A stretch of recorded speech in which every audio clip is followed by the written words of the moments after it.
Mesdames et messieurs, chers téléspectateurs, amis et habitués de Ingrid Kabongo, mais aujourd'hui accompagnée avec Ado Yue, la vraie source, la sainte Ingrid Kabongo est très heureuse de vous savoir derrière, ou plutôt devant vos écrans, pour un nouveau numéro, un nouveau magazine.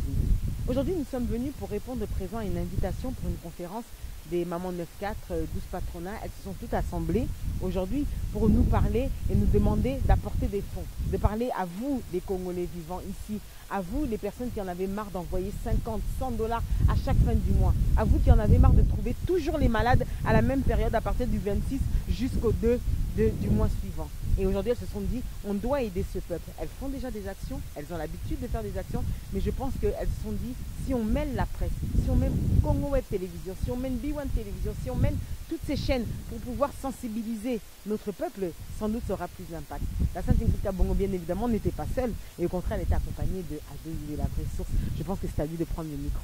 Bonsoir tout le monde, bonsoir Ingrid. C'est vrai, Ingrid a marmonté très bien la langue des Voltaire, mais je pense bien que je vais devoir parler la plus belle langue de l'Afrique, qui n'est rien d'autre que le Lingala. Toye Awa, parce que bah maman il y a 9-4 équilibre bazana makambu il y a Koloba Toye Awa également parce que bah maman il y a 12 patrona bazana eloga Oloba Toye Awa parce que balobi a deux photos loba. Une sage-femme bâtit sa maison et éduquer une femme c'est éduquer toute une nation. Bah maman ba on bota biso yonde tolobi Toye Awa Toyo kaba mama baloba ba solo la tout bandeko bolanda biso netinga mobali boy to peut ça honneur na ba maman. Voilà pourquoi Ingrid a annoncé cette émission. Il a fait l'annonce de cette émission parce que Ingrid, bien sûr, Congo Web Télévision, Ado B1 Télévision, m'on a dit que Eza ba maman. Ah Zwango, il a dit non maman. Ah, donc la raison pour laquelle on s'est dit comme c'est un débat pour les femmes, on pourra laisser tout simplement Ado Yue, la vraie source, diriger ce débat. Regardez avec nous tout ce qui a pu se passer ou tout ce qui se passera et ensuite on se retrouve bien évidemment à la fin. A tout de suite. Merci beaucoup. Je vais juste te demander si nous pouvons poliment mettre nos téléphones soit en mode vibraire ou en mode avion pour ceux qui veulent bien.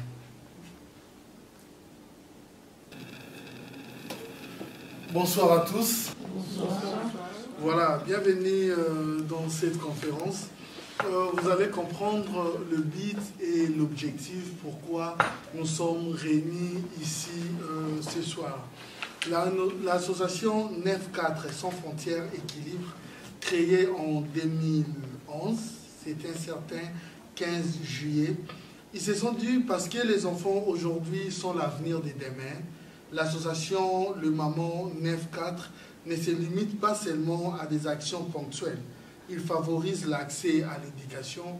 Vous êtes des femmes, des grandes dames, comme on le dit chez nous, n'est-ce pas, dit-on, éduquer une femme, c'est éduquer toute une nation. Éduquer la jeunesse ou la femme congolaise, c'est éduquer également la nation congolaise. Le but de l'association Le Maman 9-4 est avant tout d'accompagner les enfants dans leur parcours de vie en favorisant leur accès à l'instruction. Pour ce faire, ils se développent en partenariat. Exemple avec le 12, le Maman, 12 patronats qui sont là ce soir également avec nous. Également aussi, comme on a cet exemple aujourd'hui, spécialement avec la Fondation Colombe Amida Chatur qui sponsorise également ce soir cette conférence. Voilà pourquoi ils se sont dit de vous inviter ce soir pour vous faire comprendre leur objectif, qu'ils vous fassent comprendre également le but, comme j'ai énuméré ci-dessus, le fonctionnement de cette association. À ne pas oublier, ils ont déjà fait 3 événements en édition, qui sont ces événements qui ont fait l'approche de la communauté congolaise, parce qu'il y avait un moment où il n'y avait plus l'amour entre Congolais et ils se sont dit comment nous, Maman 9-4, comment le 12 patronat et tant d'autres, comment nous pouvons relier cette communion entre nous Congolais. Voilà pourquoi ils organisent deux fois des événements, des soirées, dont dernièrement il y en avait au Palais des Congrès et la 4e édition qui sera bientôt le 9/3/2019, l'année prochaine qui s'annonce déjà bientôt. Voilà pourquoi nous allons devoir donner la parole à la présidente des Mamans sans frontières équilibre, 9-4, qui va devoir vous expliquer en des mots. Mais sincèrement, nous serons bilingues, hein, parce qu'à la base, nous allons marmotter ce qui est vrai, la langue de Voltaire qui est la langue française, mais nous allons également parler la plus belle langue de l'Afrique, qui n'est rien d'autre que le lingala, parce que d'origine, tous les Congolais, ils appellent bien parce que ils ont diffusé un peu partout. Nous avons déjà Ingrid Kabongo qui est là, c'est journaliste qui fait partie de Congo Web. Donc, ils ont équilibré partout, na Kisangani, na Bukavu, na Mbandaka, partout, vous allez bien mingi. Solo la na lingala mais logo les autres ça les ma awa na Paris d'être bandi pe na ma le polo tote introduction bandi na le poto ndenge balobaka maman Nicole Batafe la présidente. Bonsoir le moment. Bonsoir. Nalaza présidente fondatrice de l'association 9-4 sans frontières. Vraiment soto sangani. Papa Otolobake, une femme sage de sa maison. Biso tout association. Dès na bengi si ba maman awa, na ebi na bengi si ba maman pe association. Otoza but toujours mon corps. But biso toujours pour notre avancement ya Congo. Normalement, nous sommes des Congolaises, toza ba maman, surtout tali makamunion surtout les autres dans Congo. Donc ba maman mutoza toujours ba victime de makamunion surtout. C'est pour ça na bengi si ba maman na bi tout sur la diaspora. Pour nous voir une idée na bango, voir nini parce que biso ne tout ça la soirée na biso. J'espère que nous bon monaka. Tout ça la soirée na biso, bon na biso tout zoaka et qu'il n'a pas mbatté. Tout suite au Eda, l'hôpital à Kitambo, même ici à France, tout stopper ça même dans le restaurant du cœur. Parce que même dans le restaurant du cœur, même en France, besoin toujours il y a biloko parce que biso biloko pour na bébé. J'espère que l'image des amis sur aucun site ne sont bon monango. Et oui, les fournitures scolaires, normalement, tous un projet d'amour. Pour le moment, on n'a pas encore fait, mais il y a l'association à partenariat de travailler dans Maman Mida. Il y a celle qui m'a ma fourniture scolaire il n'y a pas longtemps. Donc, nous, c'est le rapport d'avancement à Congo. Tu es dans l'hôpital à Kitambo, maman va dans l'hôpital, tu es foutu là-bas, tu me sauves l'hôpital pour pas bim. Nous sommes tous à rapport à l'hôpital du Congo. Il y a entre eux, il y a maman diaspora. Tu es au Congo. Tu es banni, ma association au but n'a pas tout. Oh, association telle, vite, nous sommes là pour nous aider Congo. Ils ont arrêté que tout ça, non, c'est juste pour aider Congo. Ils ont tenu tous dans le même esprit, même idée, ils ont tout faire tout ça, la conférence Oyo, tout bien que cette association. Malheureusement, on a un problème de transport, et puis il fallait aller un samedi, on les a empêché, ils ont empêché en France, ils ont ça vendredi, ils ont dit ça là, donc, ils ont coup de fil à l'empêchement, mais vraiment, ils ont bien ici, oyo tozali à toyo kabino biso pe toyo kabino to sangisa idée pour l'avancement ya Congo. Voilà, je pense que elle a été brève, mais quand même elle a tout dit. La maman présidente des 9-4 sans frontières équilibre, on l'appelle Nicole Batafe. Maintenant toyo ka la présidente Nana des 12 patronats. Bonsoir maman. Bonsoir.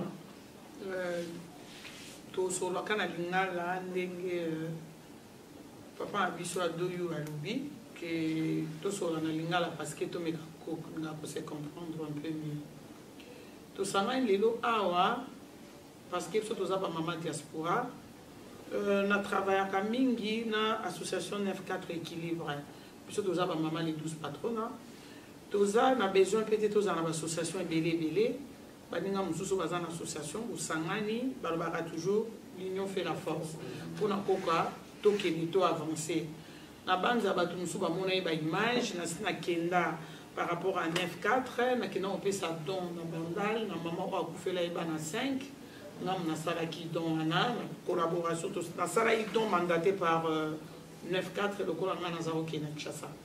Alors lelo eloko esangisi biso lelo ezali biso ba mama toza na bandeko en Afrique na banza biso toza na poto toza bien toliaka toza mutu no toza quand même na revenu minimum wa sala kate azana semu ba pesa ke titre de transport gagner quelque chose mais o tozo sangana lelo c'est plus pour la bandeko na biso baza en Afrique parce que toyebi na Afrique passe ezali so bafuti na fin du mois ozwa coup de fil mutu aza maladi tindambo bana baozonga classe tindambo sikoyo biso bamama tosangana lelo po tomeka koyeba eloko nini tokoki kosala biso nyonso tu elongo mpona Congo na biso ya lobi po tomeka kose décharger un peu soki ozalaki kotinda le mosusu 100 € à partir ya baido tozopartage lelo soki tokoncrétise yango ekokoma le mosusu po komotinda 20 €. Ça veut dire esoulager biso. Donc yango wana mokumba wana eza tellement monene tokosala yango kaka na baide na biso te. Yana tobengai bamama nyonso tu toremercie déjà bamama baye lelo oyo botiki bandako na bino bozwi bata na bino mpe boye kosangana na biso toyoka baide na bino biso mpe toexplike bino biso mpe toza nango après toyeba ndenge nini tokosangana na bino. Ce n'est qu'un départ, ce n'est qu'un début. Ça veut dire tozobanda course ensemble marathon tozobanda ngo biso ensemble moto moko elomusapi moko esukolaka elongi te. Ça veut dire baide ka na biso moko ekoki kosuffire na Congo wana mobimba te. O Congo eza tellement monene alors bamama fo tozala ebele totelema po toyeba oyo tokosala mpona Congo na biso ya lobi oyo nyonso nga azalaki na pour le moment. Voilà. Il y a quelque chose tu veux encore ajouter? Maman, bonsoir. Bonsoir. Quand on a maman Moussous Balobi, maman Nana, maman Nicole.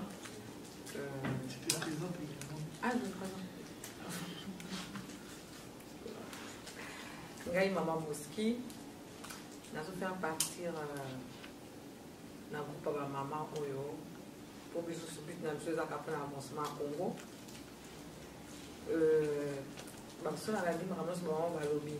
Nous avons pour un Congo nouveau, pour un Congo qui est pour le changement pour le Congo. Comme on dit, éduquer une femme, c'est éduquer toute une nation. Donc, par rapport, il y a, comment on dit, jeunesse na bisopé na Congo. Tout d'abord, accompagnement, il y a des études, il y a des jeunes, tout ça, il y a des capés belés, des femmes violées, des femmes battues. Qu'est-ce que je veux dire encore? Autonomie, moi si na Congo, indépendance, moi ça c'est indépendant, disons quoi, l'égalité quoi. Moi si na Mobali, mais ce qui changement, changement est Congo il y a ce qui est occupé qu'est-ce que je veux? Quoi avancer et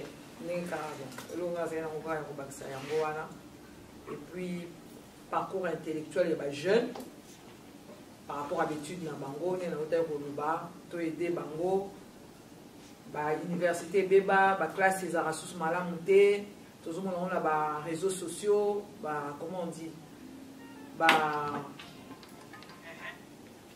ne comment pour na pasi bon on fait utana ba poto mais so ki Congo le bongi le comme bien ba bilo kona nyoso ko eko aider biso tam so za ko tinde la bana aux actes chaque jour chaque fois à la fin du mois faut tinde la bana bon à minerval mais so ki tam mbo ke za no bien ezo sunga pe biso bato poto awa tozo za pe moi équilibre tozo pe moment ok parce que Congo comme na bien ba classe comme na bien bon par rapport à programme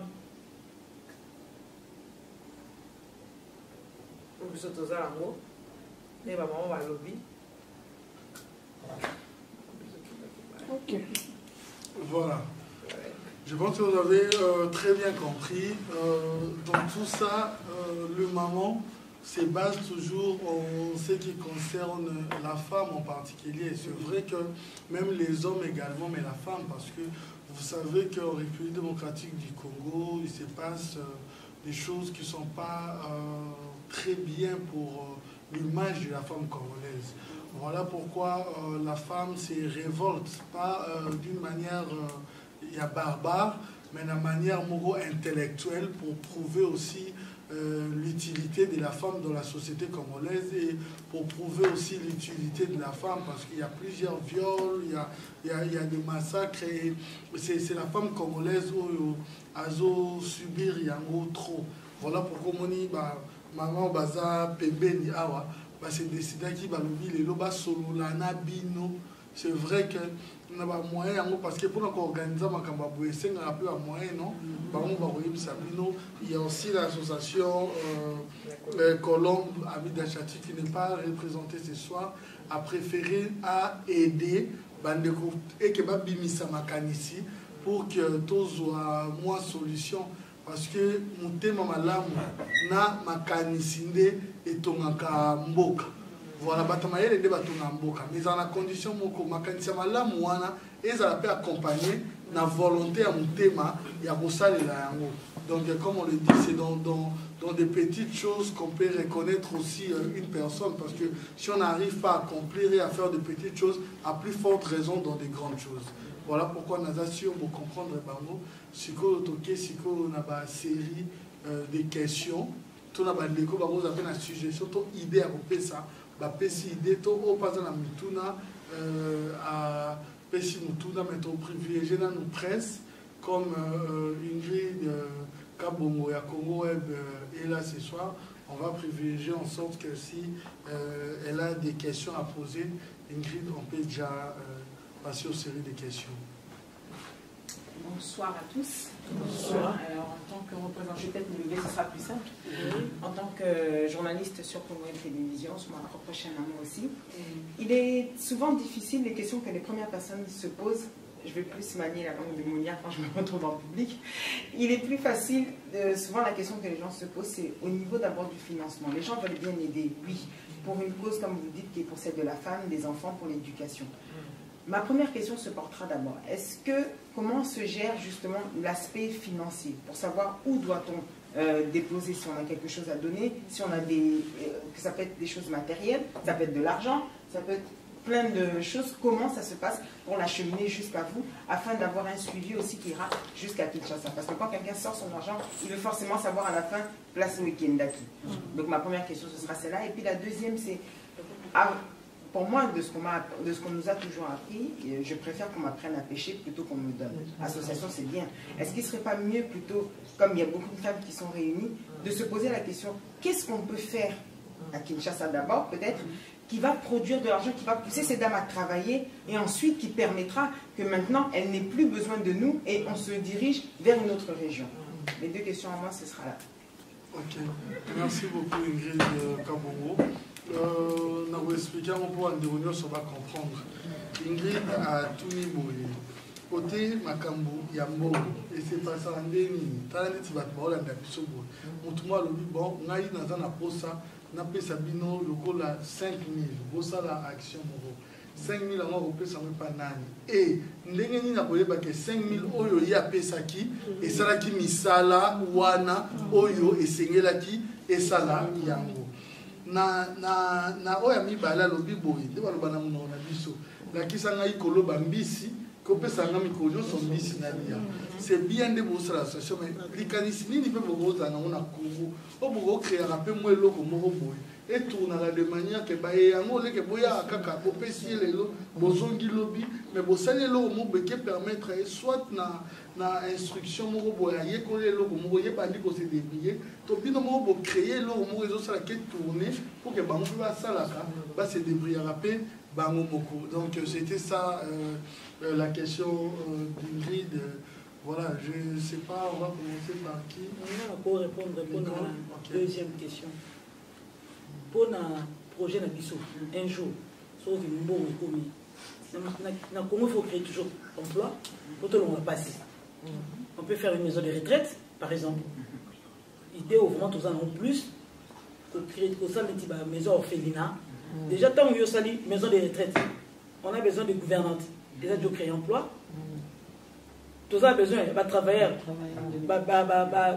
auxiliaire de vie. Donc déjà pour vous former, il faut faire une sorte de formation pour nous créer pour former. Déjà ça on l'actif donc colonna. C'est écolo baso colonna. Donc on l'actif on des locaux mongo. Ils attendent que kaka oye au PC, non. Il faut quand même créer un emploi parce que il faut que nous donc tant que créer un emploi dans Boka, plus c'est un chemin, plus que Moka pèse au cola. Donc la question on a mis donc moi vraiment nous aura pèse dans et qui n'est pas maté. Bisous aux associations mais tous un montant en été. Mais les lots, tous 8 moutons ko polé biso. L'association Colombe a écouté le Misabiso. Et tant que le moment diaspora, pour le but, ils ont fait 9-4. Si on appelle le moment ici parce que tu as besoin de toutes les associations. Exemple, on a maman Marlène, à ça l'association de la diabète. Il a connu ça, il n'a qu'à Congo. Quand il se sacrifie la pauvre, mon moko, à qui qui a ça, l'hôpital, ils ont déjà colonna. Tu comprends? Mais le souci n'a pas besoin de tout ça, il va faire l'hôpital, il va aider, il va pavillon, il va maman et moi. Ils ont tout ça là, sans matela. Beaucoup ont un pavillon. Tout le monde l'association, mais c'est un mot Dani, Niembe, la femme de la femme de Kungulu, à Autos Bungsa, pavillon 2, pavillon 3. Nous, on peut faire ça. Donc, nous devons aussi le mot que pas que Wegara, la Kabine Bilamba, la Kabine Nobu, Yamoni, association Colombe et côté de Misabiso. Parce que Biso m'a qui a retourné des maisons de retraite, on n'a pas. Pour nous retourner aux maisons de retraite, on n'a pas. Pour l'avenir du Congo, tous on a besoin de travailleurs, tous on a besoin de maisons de retraite. On fait des pour banda, banda. Tous on a besoin de cadrer banda, on a qu'au salle, on a maison de sport, on a besoin de ça. À venir en mot qui sera toujours jeune, banda, on a surtout encadré, bien. C'est pour ça que je réponds à la question. Ok, l'autre question. J'espère que je vais voilà, l'autre question était de savoir également. Ndebo Lobaboy, Montagogi Opé Sabino Mbongo, et Kamongo et Kouina Congo, Ndebo et Dakado, et Tobina Hôpital, Sabino Mbongo. Mais Montapé Sambongo en a moyen. Alors, hier, Panayo, la présidente Nicole Bata fait exemple. Ceux qui y ont, par exemple. Et là, on a prouvé que Mbongo Ana est commis à destination à Misara Oyo et Singelaki et Salem. Moi, je ne suis pas seul. Tu as 14 mamans. Oui, après, je vais te donner la parole. Tu as 14 mamans. Neti, maman Rose. Aza, affaires sociales, Nabiso, il y a 9-4.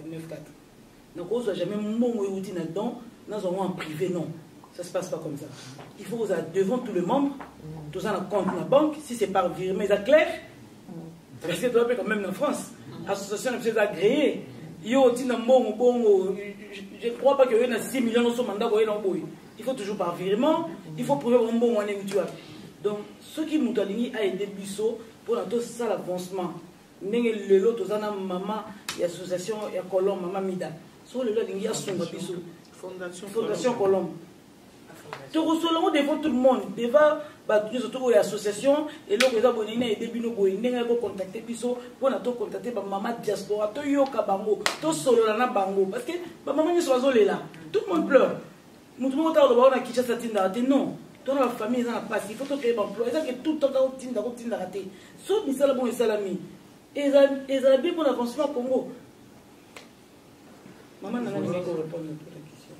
Madame Nana. L'année qu'on a complété mon quai par rapport à Maman Nicole à Lobby, par rapport à suivi Yambongo. Son mouto sali don, et si vous êtes don, il faut que vous don au monde à misala na au monde à misala na pour so misala salami to médiatisant to bombarder to laxaké to joie qui don to le papier que to joie qui don il y a 5 000 € par exemple. Et où na maman Ingrid Kabongo, après si ma maman est diaspora congolaise en collaboration avec la maman 9-4, les 12 patrons, tout ça. Botala, misala tosali na 5 000 yango. Ça sera toujours médiatisé. Et là, au moins, que ça, la maman coucou et aux alatés. Et là, au moins, ça, dans le privé, aux alatés, tout sera médiatisé. Donc, tant que vous avez les locaux, il faut que vous ayez bon qui basali. Comme ça va aussi motiver d'autres personnes pour pas qu'on ait ça. On a comme conseil ça va n'amboka. On complété sous mouké na maman Nicole par rapport par rapport à la question de maman Ingrid qu'il vaut mieux apprendre les gens à pêcher tout ça. On a expliqué sous on a complété comme maman Nicole qui La création d'emploi et au salama. Donc, il faut créer des télé. Des télé, des couture, des coiffure. Mais ça m'a beaucoup. Donc, il faut créer des télé, c'est facile. Au sein de terrain, la municipalité, des préfabriqué, ça existe. Et c'est vite fait. La préfabriqué, on a tout soit petit don. Donc, on a tout une machine à coudre. Tout le matériel, il y a une coiffure. Donc, tu peux former les jeunes parce que dans l'université, tout le monde va pour faire de longues études. Tout ça, mais ils vont gagner par rapport à l'université. Au monde, donc, tu peux faire na mboka na biso pona ko apprendre donc but na biso ezaka te pona ki nous ça donc kokaba tout le temps eza bozo comme ça ba fenya omoni to koki kokaba lelo na ndenge to moni maman mi da sala ki don na pour la rentrée scolaire après c'est ma fourniture scolaire c'est bien après ici félicitations mais après so musala et makasi pourquoi pas ba maman te former bango ba comme ko gagner quelque chose prochainement maman va se ma fourniture scolaire et pour la bas na bango donc il y aura toujours création d'emploi ndenge maman Nicole alobi donc nous sommes les ana ba idée c'est pour cela la région de sous maman Nicole tout ça qui appelle na association tout meka au 5 ça va comment nous pouvons travailler. On peut applaudir quand même. Voilà, nous allons prendre voilà une autre moment. Voilà, on s'élève, on se présente. Après, vous pouvez parler au télémi, on se présente pour du moment. Oui, oui. Naza, moko ya ba maman de tovandi ebele ba yebi. Naza ki pe naki na ba sur la liste ici. Et le Congrès de Naloba. Je m'appelle déjà Maman Ndombele Masala Yvette. Et le Congrès de Naloba, l'association depuis Toromo Salaro, et le Kozo Zanga Biso Eza Montouya Bolingo. Bolingo 4 Nabiso Ezate. Yangwana Toza ko avancer. Te Bolingo Sanga ba maman. Ce qui toi qui na Bolingo. Parce que ba maman, on te basala pour mokile zala. Ce qui maman a botakate. Nde mokilo e salamate. Donc maman porta kanyoso. Maman ta sala kapo kende liboso. Ba président ba koyi ko zala. Mais ce qui ma azana mama ya mayele. O mona mboka na evandi. Biso ba maman tout koyi ko sala. Mais photo sala nyoso photo za na bolingo. Kongo ya kala bolingo ezalaka. Ata ba fingi mobutu. Mais bolingo ezalaka. Batu bayebaka kolia na tongo, batu bayebaka kolia na midi, batu bayebaka kolia na pokwa, bana bazaka okende classe. Po bolingo ezalaki. To yekola nanu. Soki to yekola te to zongisa nanu bolingo ezalaki, to okende liboso mo batu. Baze pele o balukaka ndeni bakoyi kopesa badon. Mais ba kopesa ondeni. Bayebi nde batu bazate, bayebi ke batu bapanzana, bayebi ke Kongola koma soka zui atie na poche. Soki bapesa ke 1000, aye ko laksa bino 100 pour 900 na poche. To ko avancer comment? Mais biso ba maman ndem to ko linga pour to avancer. Au moni eloko biso to ko ba to ko créer, Moi bilanga. Et ça la nyos pour batu ba ko ka olia. Po eleki yango ezate. Il faut to fongola makambo ebele. To créer makambo ebele mais elo zo senga biso elo zo sanga e aka bolingo to solo la ka bien to sali soki combien masali se poti lokola mayebo ataka siko so na bimi na ko créer li sali sipoka nde na telemi batu pe baye la beti maboko et après et pesa ni pour la masali c'est siko ba don e pesa ma eza personnel. Personnel, pourquoi? Pour ça qui les sexe n'a pas tout, n'a pas besoin de 20, 10, to sali soirée. Na mbongo yo soirée to gagner au biso moto pesa ki yangwana su to luki to sali badon. Bongo bato ba yaka soirée ba ko loba to zo sala eloko bo epona to aider. To lobi to tsata idée a ko tsaka moi nini na porte pour ko tsata centime. Bateau nyosto ça suit to bito ba tsaba centime. Ba ninde ba avancer na nini na ba centime. Mais biso to zo mona ka pocha baninga. Biso ba mama kam to ko créer makambo biso ba mama kam to ko sa bolingo s'il vous plaît.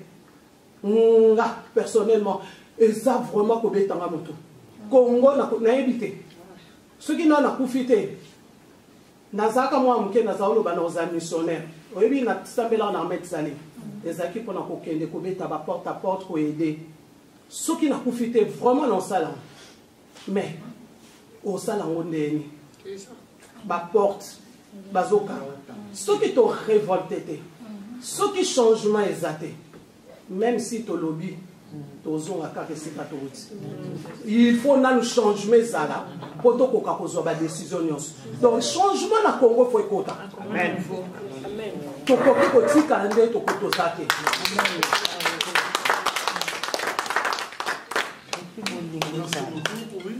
allons prendre encore derrière. Bonsoir à tous. Bonsoir. On a juste à rajouter, je suis la présidente de l'association Espoir d'aujourd'hui. C'est moi qui s'occupe des enfants diabétiques. Oui. Voilà. Espoir d'aujourd'hui, madame. Non, là c'est le nom de l'association. Espoir. Vous présentez également les noms. Mon nom, c'est Tembele Marmel. Ok. D'accord. On a rejoint un peu maman. C'est vrai que moi, ça fait longtemps, maman Nicole connaît, que j'ai l'association. Mais personnellement, je travaille sur scène. Donc, nous avons tout ça, la défilé. Les soucis, on a pourquoi nous avons parce que nous avons bayaya, basali loko, lobi bapanzani. On a sous basali bapanzani. En fait, nous avons musika, mais nous avons saka. Maintenant, on a besoin de au monde appelle comme ça, tout le monde appelle besoin de bon rebelle, et nous avons c'est ça. Il y a un moment où biso baleki. Les autres à la musique, ils ont fait ça, ils ont fait les bandéni, de quoi avancer. Bon, c'est une région, ma question est à Serna. Il y a tout juste. Pour la bonne récolter, donc, même besoin de là, bah, épauler bino.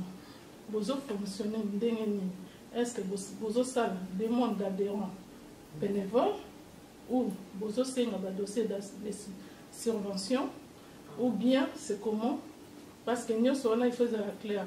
Quand on est là, il y a un peu si donne 1 000 €. Bon, le but est que oui, ils ont médiatisé. Mais en fait, Maman Yolande, il y a parole et action. Donc, nous allons répondre à la question de maman Yvette Ndenge à Malobi. À Ansi Malobi, il y a solo. Pour les autres, ce monde, toujours, nous allons nous faire excusez-moi. Il y a solo, la porte est tout le temps à Rokamama. Il y a solo. Dans le milieu, il y a des pays qui sont congolais, je sais ce qui se passe. Voilà comment c'est le mot solo. Mais dans la si vous avez mine, pour ça, il faut mine, ça a été maman. Pour ça, mon association, tout ça, pour ça, tout sunga. Passe les amis Namboka, passe les lignes. Il paye les peines avec Namboka. La personne de Mouyolobi, et ça qui me fait beaucoup de télémaki.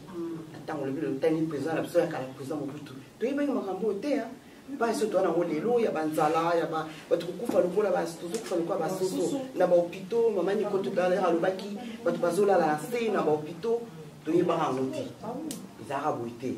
Il y a ce moment où nous ça la oyo, ils arabent pour ça les forts tout le cas, tout tombe là. Émergence, il y a un beau cannabis au lieu de passer l'émergence, il y a Congo. Mais mon thème est aussi dans le Zad. Il y a un moment où tous les matos sangana. Ils sont association surtout. Tous les gens qui ont été le ban awa. Ils ont été là. Ils ont été cannabis. Au ningi na zaidi na moja kulela yango wana. Pona lelo seto na mboka na biso. To yebi lelo ko sala. Mi selo seto zo yekola awa. Bamsu ba sala ba femme de chambre. Bamsu ba sala na ba crèche. Bamsu ba sala ba système na ndenge. Tout ça quoi apprendre. C'est en plus pour la mboka na biso pe. Nga personnellement na sala ka pe. Mais mon salon nga na yebi. Et ko sala ngai singo lelo so na komi na mboka na ngai. Na lakisi pe na bandeko ya mboka na ngai. Pour nous et pour éviter que aya biso awa boy mama biso awa mo tango ya koyeba lokwa ndiko lobaki bango moko koyeba kosalela ngo ekozala kitoko mingi mama nana asalaka mama moski asalaka misala wana soki tokomisi na mboka na biso tolakisi ekozala bien tolukaka mpona nini mboka na biso etambola etelemi yango netoki On a marqué ça, tout ça. Mais l'association a besoin de trace. Trace, et le nom qu'on a don, quand on offre l'association, l'État il faut y aller. Donc on se dit au côté ça. Normalement, trace est fait la mission à l'État. Ok, non, on a été. Donc le aussi don, il y a des gens qui ont fait don, on a fait ça dans l'association, au 9-4, les 12 patronats, ou bien la parole et action. Trace vous avez toujours. Ou on a vraiment, c'est sûr, certains, trace pas l'État, il y a il faut y aller. Je suis en train de vous dire, tout ça qui, et puis papier ça. Et vous avez toujours, nous surtout, on est bénéfique pour nous. Donc, tout ça, pour ça, ça n'a pas de maman Marlène. Et là, comme nous dans une salle, nous sommes tous sunga. Nous sommes tous occupés pour pas nous avoir la biso. Il va diabétique. Parce que nous avons ici, parce que nous avons insuline, nous avons batonga, nous avons mais vous avez bien s'occuper biso. La association la biso peut aider.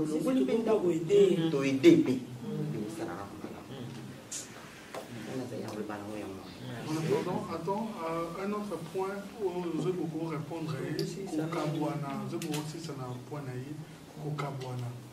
A évoqué pour Marlène, Kokabwani. Et au mot Kokabwana, ndenge ezalaka, beaucoup de manières pour na yango. Ndenge l'association Kokabwani ezalaka moins mingi. Non, mais quand on répond à maman Marlène. Na oye biso likambo moko ezalaki bato so bayokani te bakabwana kokabwana eza mabe te soki vous fonctionnez mais vous avez pas le même esprit, vous avez le même esprit, vous n'êtes pas sur le même diapason. Kokabwana eza eloko mabe te mais eloko eza importé eza misala o bato bazosala les actions, c'est ça qui compte. Kokabwana ça problème te bato babala na ape ba divorcer babala ni ko ba yokani te ba divorcer donc surtout ça y association lelo na maman Marlène na zui maman Yvette Ndombele to ça une association to comme na kati association to zo kala malamu te attendez to vandi boy to zo kana soute ba ido to kana ki biso misatu ndenge maman mi da contacter biso ezo simba soute to sani to kabwana donc tout d'abord il faut que Zala pour fonctionner avec le même esprit.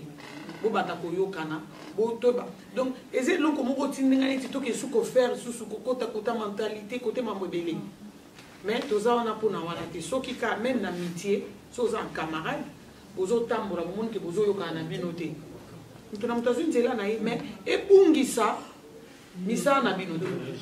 Et pour ça, objectif na binoté. Place yo kei. Tikalaka l'objectif ou yo yaka busangana l'association F4 tant yo peut que ça l'association na yo quel est grand objectif na yo on patikali a continuer kaka misala na yi et loko o biso to ki ko retenir yango wana non répondre sur pour la création un centre na yo ya santé aux osala eza idée moko ya bien dans aux osala centre de santé yango no monde to bengi ba mama okoka ki pe maman Marlène organiser moi colloque moi qu'on fait qu'on en contact na ba maman mususu ko juger ka ba maman te po ba kabwanaka na en particulier nous allons répondre au maman Marlène en particulier tout le monde en a ça tu le sais mais est-ce que aussi on a quoi aborder biso ouvertement que la yaya moi j'ai une idée nous allons faire un centre de santé non au moins pour être ça les locaux pour te ébaquer ko solo là il y a un des salles à makam communication. Surtout la communication. Mais moi je viens chez toi. Et moi je ne savais pas. Tu m'excuses, c'est ça s'il te plaît. Mais Nazan au courant, il y a un projet dans le mais ceux qui ont étalé un projet dans le publiquement, même si je n'ai pas 30 €, je peux donner aussi des euros. Je peux donner aussi 1 €. Aux autres, à la centre de santé, nous on a travaillé à la santé. Je peux aussi me proposer en tant que bénévole dans le centre de santé. Nako ya kana Kinshasa 2 fois par mois. Na une vacances dans une semaine. Na suivre ma consultation. Na ebinde basaka glycémie. Je connais beaucoup de choses. Je peux aussi t'apporter en plus na niveau à Moutou, même si j'apporte pas financièrement. Ça veut dire Moutou au foot y était, on a s'est proposé. Parce que moi, j'aime bien travailler comme bénévole. Au moins, temps où tu as Cambou, il y a aussi ça, la temps maman Mida Bengi Bisso. Na yebi sa maman Mida qui t'a touché un point fort pour les à l'intérieur. Il y a moi toye pour la mbongo, pour la quoi que ce soit, parce que en toi, il faut qu'on retrouve quelque chose qui te pousse à faire quelque chose. Et ces choses-là, il y a celles qui l'euro, tout vanda, tout ça, tout vanda, tout ça, les locaux, porter idée na yo. Je viens avec mon intelligence. Nenge, maman Yolanda Lobi, Nenge, maman Swabito Yekola Misala, Nako Yape, Nazo Tandaka Nbedu. Nako Yape, na makasi na désinfection. Vous voyez que ça marche. Nako Yape, na pesika pour la hygiène. Nako za l'hygiène, c'est dans le centre de santé. Pourquoi? On a travaillé au moins plus de 15 ans dans le milieu médical. Au cause de un diplôme, on a été, mais plus tu es resté dans le milieu, tu as des acquis, tu as des connaissances. Et ça travaille aussi. Tu peux travailler avec ça. Donc, biso to utala, jour yo obengisa biso, parce que c'est ton projet. Aujourd'hui, on ne peut pas te dire qu'on va t'aider ou on va participer comme ça. Jour yo organiser colloque na yo, nous serons là avec nos idées. On prend acte que tous la maman Marlène, maman Nicole, à la centre de santé. Donc, on peut rejoindre Bisso, parce qu'on a déjà une idée, on peut rejoindre l'équipe de Bisso, Tomeki Solo là, et puis Tomeki là, comment nous pouvons travailler ensemble dans la vie. Ok, merci beaucoup. Nous courons derrière les temps, nous allons prendre madame devant. Voilà. Vous vous levez, vous vous présentez, après. Il y a maman 9-4, ok. Nazali maman sociale. Nenga kaka comme on a Rose Baendi. Nenga kana pouye ndenge maman Yvette Alobaki par rapport à mboka na biso ndenge bolingeza te tout. Sur toko koloba nyeso toko koloba mais ce bat ba olia te loko saleza te. Na kolia ezaka ni maman Yvette Alobaki pona likamba ko lona bilanga. Ce toko fa loba nzala parce que kongola ni kolona te. Tu vas appeler ma nationalité, Moussous, peut biso te maman libana, tu vas appeler ma nationalité, Moussous, au moins pas que non, année prochaine, on a aucune, mboka na même sur Cameroun. Mais na Cameroun, elle n'a pas ça là, n'a pas aider à Coco Nanga pour la rosa bilanga. Bilanga, c'est ça là pour Batbalia, nous allons les arrêter. Au cours de ça, mon tout on a les lots, tout qui ici, vos salidons, mais ce mouton a lié.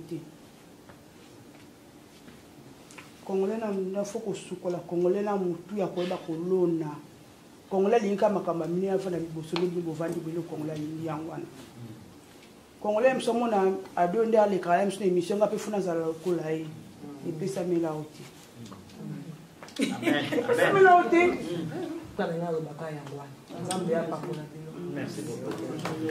Voilà, nous courons derrière les temps, il nous reste 2 mamans.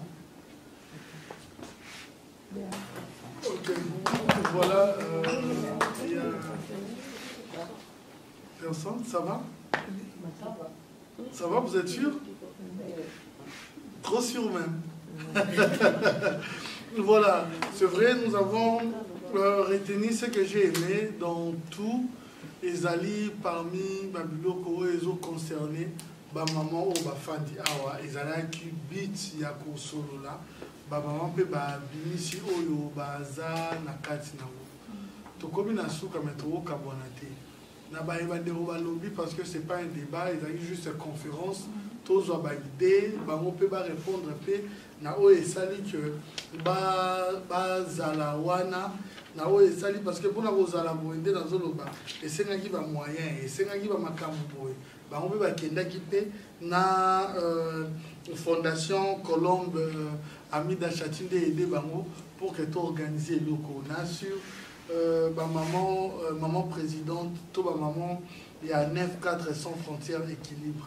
Boyoki, je pense bien 12 patrons à Bayoki, tout ça maman Moski, tout ça maman Banderonio Soboza Awa Bosololi. Tout comme ici qu'on a air, il y a qu'à conclure. Libosonan na opesa maloba na maman Nicole. Na onyo so basolo liawa.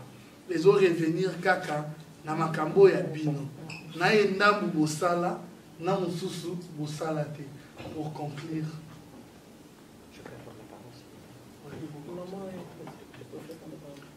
Bande combattre na biso.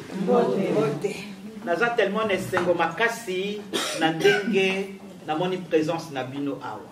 Donc eza ko laksa vraiment que toza na bolingo na mboka. Parce que tant le message pesa maki et lobamaki bien ba association pour na koyeba ko apporter un plus na mboka. O biso toye ko le pa boye to mema yango kuna na mboka pour esala misala na yango. Na sepeli makasi mingi na ba intervention ya moko na bino. Bon, na ko boko sala ka reproche, je me suis pas présenté. Ngai komo na ngai mama Anne Elongo.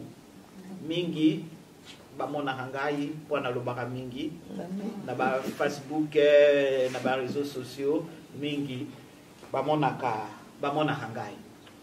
Bon, nazali motope o yazali na association lokola. Association Bengami la voix des droits humains. Donc, base nangai ezali humain. Pour moto, valeur ya moto. Na ba droit na ye, oyo esengeli à vivre yango. Donc, tozali biso surtout na idée moko.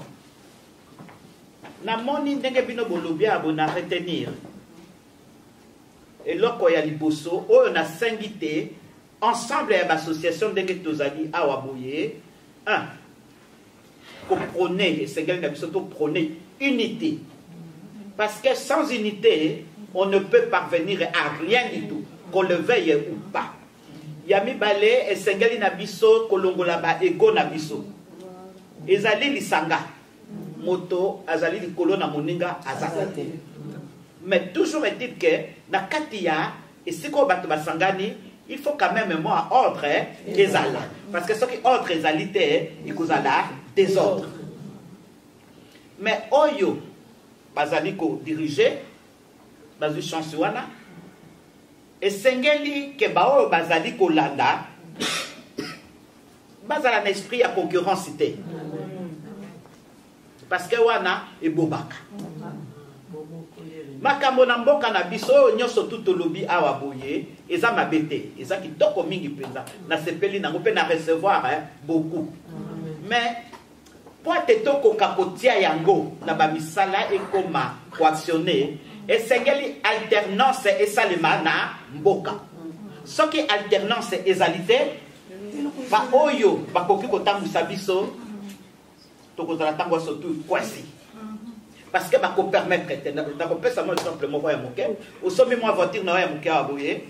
Pour ekenda, au sala taxi kuna, et sunga, bateau bazakuna na boka. Et comme na douane kuna, aux a coincé. Et là, vous allez y aller au foot à l'air au sous $2, mais au foot ça y est, $5. Donc, aux a coincé. Et tu ne peux rien faire pour ça, les longs mortes parce que, mibeko wana na tango wana, ezabo. Donc, ils ont 5 alternances et ça. L'alternance, on a tous souhaité l'okonini. Tous a souhaité que ma vrai dirigeant, au bazali na mawa, na mitema na bango, au ba yebi valeur ya moto, au bazali kotia moto na centre ya pensée na bango, bakoka kozwa. Bwana biso tokoka kosala mosala, l'association na biso est fonctionné, bato na mboka bakoka pe kobika. Donc, construction ya mboka wana, ezali kaka na bato mosute, construction ya mboka na biso, otoko ba reconstruction, ezali ko dépendre na yo, na ye, na ngai, na biso, baso. Biso nyo surtout, il faut tozala na misa na biso, otoko sala. Mais tout ça là, tout ce que je demanderai, tout kokako sala, le bon choix. Très souvent, to rejetaka, o ezali bien, mais tout ça côté là, o yoko bimisela biso et l'autre côté.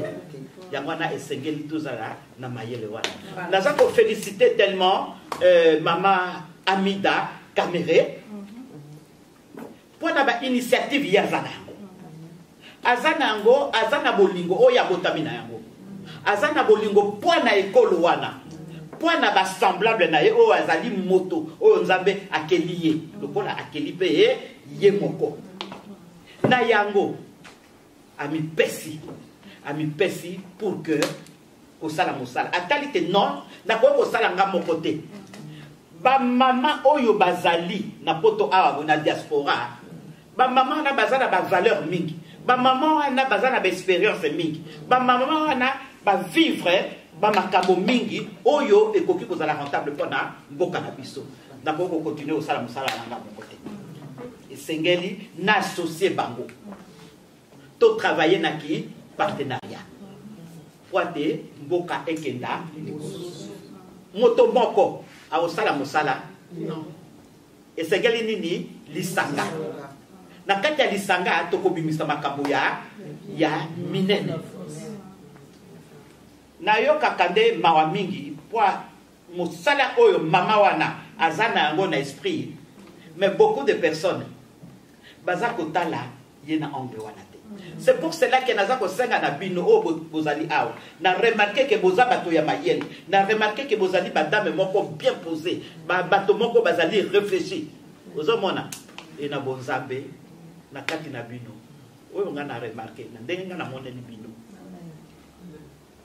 bosangana tosangana totala mama Amida comme mama Amida te totala ye lokola mama oyo azali na susi mpona mboka na biso etongwana eke na yango aza kosala appel na biso nyonso tu mpo te tokenda liboso tobongisa mboka biso basoto nakanisi nalobi mpe mwa mingi moke eloko moko namonaki na kofélicite mama na likambo ya alobaki oyo likambo ya santé moto oyo akobundana mpo na santé na mboka ezali eloko moko ya motu ya mpenza naza koepole yo na yango e association na nga ekotala yo mama likambo mama Rosa alobi yango nde moto evandisaka ekolo ezali poste ministériel te ezali poste toya nini ya gouvernement toya bakonzi ya bani non c'est l'agriculture et agriculture wana ezali moto nyonso nini oyo yo ozali na yango ya valeur comme moto nyonso tozaka asali ye aza na eloko ya valeur na kati na ye e aza na mission na ye toi essaye ya kodécouvrir oyo ya yo wana te okabula yango opartage yango wana bien ya epai oyo nzambe atinda yo na mboka tovandi na bapoto akokovanda éternellement te ata na tokufi awa mais cela ne nous empêche pas de rebondir parce que kuna nde esika trésor na biso ezali yango na bamama ngai napesi bino merci mingi intervention ya bamama wana sepeli nango mingi donc ce sont des mamans qui sont vraiment mûrs et namoni ke bazali na ndenge ya posa mpenza ya te tosala makambo ya minene tokotravailler ensemble dans l'humilité, dans la simplicité et dans l'amour. En choisissant toujours Nzela Nini Oya Malamu, Tokopi Kokende, pas seul, mais ensemble. Voilà. Et je tiens aussi pour terminer à parler, à dire 2 mots à Papa Ado. Papa Ado, moi j'ai besoin de toi. Bon, pour continuer au sala, mon sala, parce que maman Nicole a inventé un peu moins mingi. Mais n'a pas prouvé gagner ce qui vraiment est là, dégueulasse. Allons ensemble, aux alatangos surtout présents, ce qui nous en a besoin. Voilà.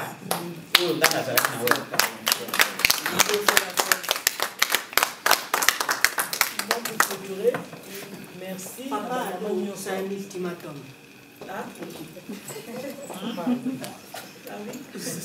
non, on va continuer, c'est l'ambiance de la conférence. La personne maman nous merci la présence de Bino. L'idée de Bino, il y a un qui s'arrête et tout avancé. Tant que bien si Bino nous avons tout travailler ensemble. C'est pas que bien si Bino pour tout pas nous tchaba coucou non. L'idée à mutu na mutu ezaka utile na eloko to lui to ça. Tous ces apports dans le financement ya mboka. Aux associations de aux amis. Malé ni wana zo travailler payer moko. mais azo ko avancer pe eza pe ka ozala na groupe te et ko ozala pele mususu ke mama Yvette ate na association te mais nani nga sala pele mususu do moko boye eza ka avancement ya eloko toza te ka toza na besoin ka te ke mutu aza na association po azala na biso donc eloko comme eza première fois bamama bamoni na deuxième conférence depuis que na maman Yvette même na 5 personnes na maman Marlène a dit que ya to ce que nous solo là pas ça pour l'avancement boka et ça pour l'intérêt ya maman ya midate intérêt Yvette intérêt du côté pour maman pas la besoin biso tout travailler donc biso tout yenga a pona ko wekende liboso et on est cette nouvelle merci voilà la présidente Nana. Bon, pour conclure, je vous remercie tout d'abord de votre présence, d'être mingi aolobeza souté parce que tolobi mingi awa to sololi quand maman Nicole alobi na maman Anna ndenga alobi vraiment ils ont plus pour notre travailler ensemble l'idée d'absolu ezala énorme tozali na besoin te emsu bato baebele badéborde te tozali na besoin pour ça na biso boso ezali ka topase message donc tomoni ke message wana eleki donc tant message eleki mpona biso towana esengo donc esengo wana sikoyo esala nini totravaille ensemble baide na bino eza toujours le bienvenu eza te bobimi boye botiki boke na bino mpe tomonana lisu te tosolola su te ata mama Ingrid ayaki na compte ya mosala baide na ye toujours eozala le bienvenu parce que bino surtout bino bapandisango mpe botambolaka bokutana na bato ebelebelebelebele bosololaka na bango okumbela biso mpe baide ya bato wana balingi nini tomeka oyeba ndenge nini tokotravaille ensemble donc eozala structuré donc ndenge mama alobi ordre ekozala tokoyeba mosala ya motu na moko tosali mpo kaka kongo ebonga ata yo vivre yango te tomona mindele mosusu oke na mairie ozosomba ndako bayebi biso foke etuna nao na mairie soki place wana te dans les années bakosala eloko omwana bayebi biso babi ndako oyo place okosomba te parce que dans 15 ans place wana bakobuka yango ya neti bandako nyonso ezala liboso na biso trame oleka wana donc bato nyonso to wana bazalaki déjà vise ke projet osalama eka baprojet moko esalama ya long terme ekomona jour motu okuta asala projet wana ntango ezomona jour le mosu akufa batika projet ne na tiroir donc yango biso toza nango besoin nga lelo na okosolola mama Marlène pas sololi okuna sololi projet ezala après tokoka okende okende yango ntina suka akoti na terre promise Dieu merci oyo akosuka ndeka na mosika moni kaka terre promise eza wana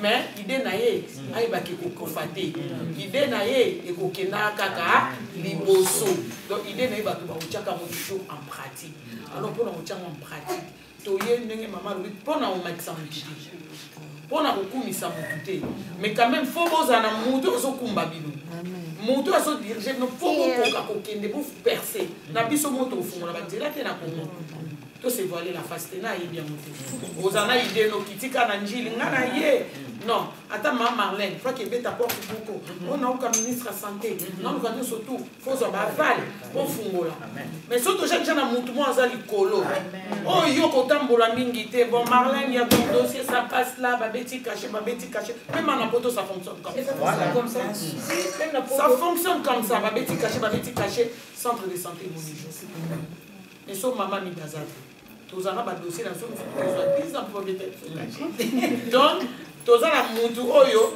tokobenge nga na bengaki nga na obenge éclairé donc ye ndaza na otya mwinda biso tomona nzela baide na biso tokokisa mpo toza biso bamama poto ese bamama poto babanga eloko bamama poto bakufa nzala bamama poto baza nini babien baliaka bien balata bien mais toza biso ya mwinda so bapelisi biso mwinda wana yango toorganisation na Congo ndenge tokende ndenge tosala oyo nga nazali nango ya oloba moka ya wana mbala nsima tokoka oza mingi koleka oyo toza lelo epuis ya misato na banze oza po totya baction sikoyo en place tobande totambola ndenge tokoavanse oyo nga nazalaki nango yango wana merci lisusu na bino merci na ntan na bino bopesi biso vraiment tosepeli merci na mama Amida. Merci aussi à mama Amida. Merci na mama Amida Lokola. Nous sommes vraiment arrivés à la fin.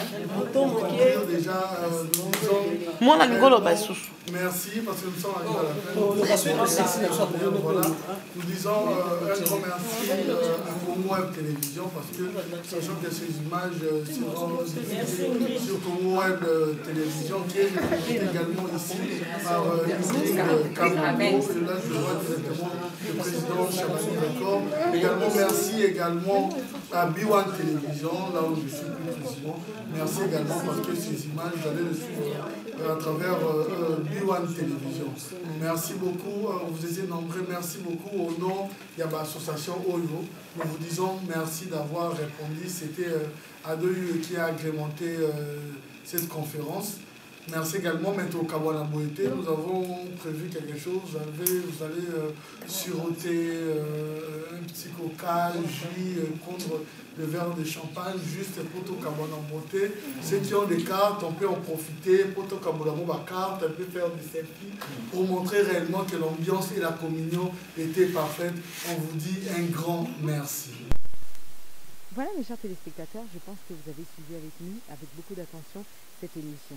C'était pour vous faire plaisir, c'était aussi pour vous instruire, mais aussi vous demander d'avant tout mettre votre cœur avant de mettre les sentiments. Évitons, je pense que la chose que j'ai pu retenir, c'est d'éviter mascarande que l'obaka. C'est-à-dire, mouton, ça a plus la même impression, mais la moté matolinganité. Vous êtes capable de dépenser 50, 100, 150 pour une bouteille de champagne en fait, mais vous n'êtes pas souvent capable de pouvoir donner 30, 10, voire même 5 euros. Et 5 euros peut sauver, non pas une nation, mais peut sauver tout un peuple. Ado Youé, je pense que toi tu en as retenu quoi si on pourrait faire une brève synthèse? Ce que j'ai retenu au-delà des critiques, mais il y a de ces femmes qui ont des ambitions très positives. Il y a de ces femmes qui veulent bien aider. Toluka, Totala, Babakambu, Nako, Jujete, mais Toluka, Totala, ambition, Bango, Bazanango. Ce que j'ai retenu, il y a aussi une très grande dame derrière pour Azolukape à aider Bango. C'est une très bonne chose. Et ce que j'ai retenu, place na moni bango spécial, ils ont pensé également aussi à Ingrid. J'ai une grande femme aujourd'hui de la presse congolaise dans la diaspora en fait. Parce que pour organiser des choses comme ça, il faut aussi faire valoir et vouloir cette grande dame aussi. Et la grande dame qu'ils ont préférée, c'est Ingrid Kabongo. Et ça l'a tellement bien. Et je désannonce cette émission avec toi parce que tu es aussi cette femme d'honneur. Et c'était uniquement aussi pour la femme congolaise. Je dis chapeau et je les encourage également. Si nous avons des idées, nous, les hommes, ça va plus d'idées. Parce qu'il reflète l'image de la femme forte. Il reflète l'image de la femme qui croient, qui ont des idées positives, de la femme capable également, non de la femme naïve, cette grande dame. Et moi je pense bien que bravo les dames. Hein. Alors imagine-toi que pour cette occasion, l'honneur qui a pu m'être accordé, c'est-à-dire que derrière une grande femme, c'est cette phrase qu'il a dans mon émission, derrière une grande femme se cache forcément un grand homme. Ils choisissent à deux lieux. Bon, on va dire qu'Ingrid Kabongo fait l'éloge parce que non, c'est aussi ça. C'est-à-dire que derrière les masques, sous ces locks, sous cette veste, sous cette parole, quand il a été aussi choisi pour pouvoir représenter nous, la majorité, on sait déjà qu'on a été fait à partir de. On est capable de faire quelque chose parce qu'une femme se retrouve toujours derrière un homme. Adoyu, c'était toi. Et aujourd'hui, je pense qu'on pourrait remercier toute cette association, toutes les femmes qui ont pu faire quelque chose et qui feront des choses, parce que je pense que le changement, c'est maintenant, mais le changement, c'est surtout avec nous. Qu'est-ce que tu dirais pour Congo Web Télévision qui nous regarde, bien évidemment, chaque samedi à 22h et le mardi à 12h? Je suis tellement flatté parce que le président Chabani Record et Congo Web Télévision, mais nous devons parler également du président Chabani Record, il a toujours été en communion avec la diaspora congolaise. Et il donne toujours la visibilité à la diaspora congolaise. Il n'y aura personne qui peut dire que je suis de la diaspora, mais c'est un aide moko, na Congo Web et diffusanga tu vas boelanga. Là j'en doute très fort. Et la preuve en est aujourd'hui l'excellence. Il a choisi qui? Cette collaboration avec Ingrid Kabongo.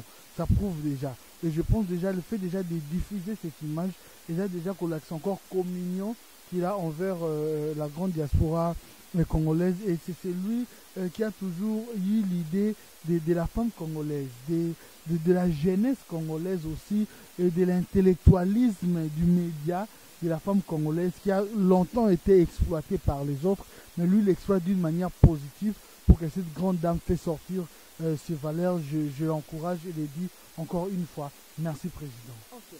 Alors, pour vous montrer l'amour au bateau, vous pouvez également retrouver cette émission sur B1 Télévision, mais aussi sur Congo Télévision. On tient à vous remercier et surtout n'oubliez pas, bien évidemment, que même si vous avez la vraie source, tout ça restera entre nous. Pas de questions. Voilà, ciao, ciao.